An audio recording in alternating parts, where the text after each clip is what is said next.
I'm so sure nobody is gonna get entertained by this shit. Of course he's a white man. Amount of viewers and streaming and you're behaving like this, man. I'm gonna close their tab. It's not fun. This guy is whining like a little bitch and does not want to admit anything they're doing. That's small dick behavior. It's okay, it happens. That's why you only have 18 viewers. Yeah, true.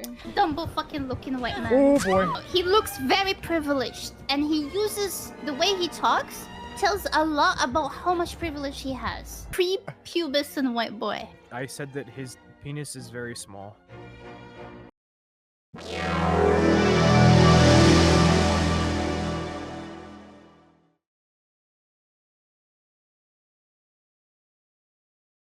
Hello everybody and welcome back to another video on the channel, and in this video I wanted to make a retrospective. Most of you will remember it as the situation with the two VTubers in the smaller Dead by Daylight streamer, but I understand that there are some of you that may not be as acquainted with the VTuber community that are watching this video. So I will summarize the situation as it were, and then we will actually find out what they are up to in the present day. So without further ado, let's get started. The drama involving VTubers Bubthelaw and AnntanDesu centers around allegations of harassment and racist remarks directed towards a smaller streamer after losing a match in the game Dead by Daylight. Bubthelaw made a post on X indicating they were taking a break, acknowledging the situation, but suggesting there was another side to the story without explicitly admitting fault. AnntanDesu, closely associated with Bubthelaw in this situation, was also implicated in the harassment. The incident led to significant backlash from the community,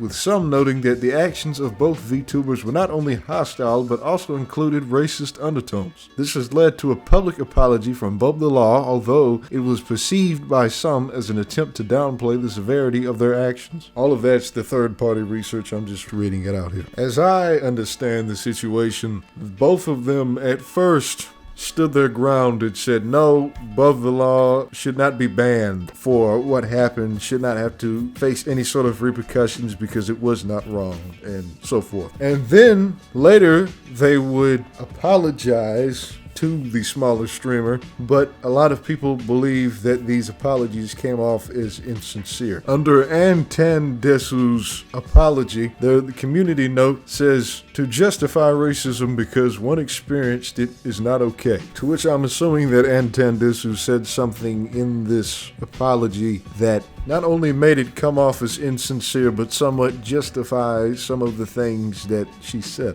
Whether or not that's the case, I'll leave you to be the judge. Feel free to do your own research. I'll leave both of their links in the comment section below. Do not harass them. I am only saying that if you want to look at the apologies, community notes, all of this for yourself, the information will be in the description below. Now, one of the main reasons for the creation of this video, it had occurred to me that there are videos made on these situations and controversies, but rarely do you see a follow-up unless something else happens that is equally as negative or equally as dramatic. I thought, well, just for the heck of it, why don't we see how they're doing, how they're coming along? Have they made any progress? The answer to that is uncertain in the case of Bub and AnntanDesu. The reason for that being, if you go to Bub's Twitch channel, you'll see that the last time that she streamed was 2 months ago from now. She's taken a break from streaming, evidently. Whether the break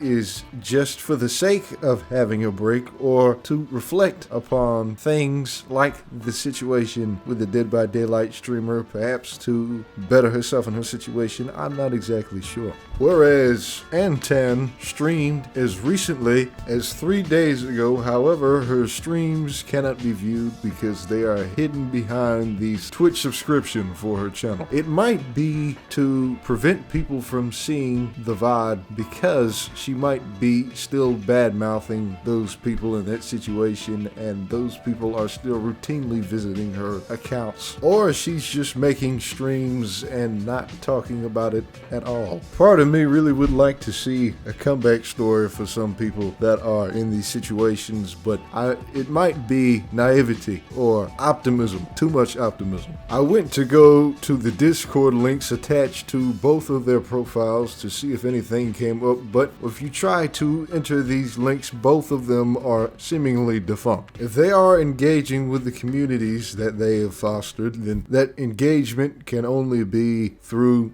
Twitch chat or maybe the occasional Twitter post for Antan, though Bub has only made one tweet since the situation. There are retweets amongst that, but only one tweet. Part of me would like to think that this break from the internet that she has seemingly taken will result in a change for the better in attitude and overall. I think that maybe if these two were to address this situation again and try to do it in a more sincere way, if they were to do it with their voice rather than this kind of tip-type something in a Word document and throw it out approach, then maybe, just maybe, I think that the VTubers and the people who looked down upon them for the situation before with the Dead by Daylight streamer would reconsider their position. And the old fans that had left might come back. I'm not saying that I know that's how things are going to go, but that's how I would imagine one would go about it. Trying to tiptoe around what happened and avoiding it would probably only serve to leave things the way they are rather than to heal from the situation and to genuinely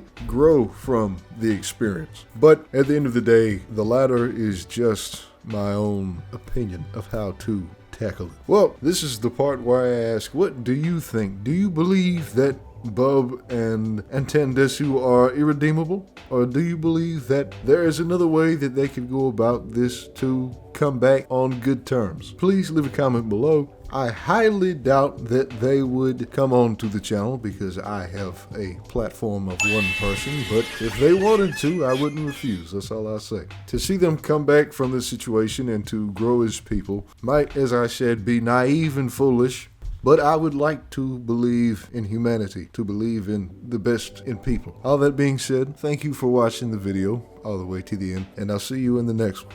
God bless.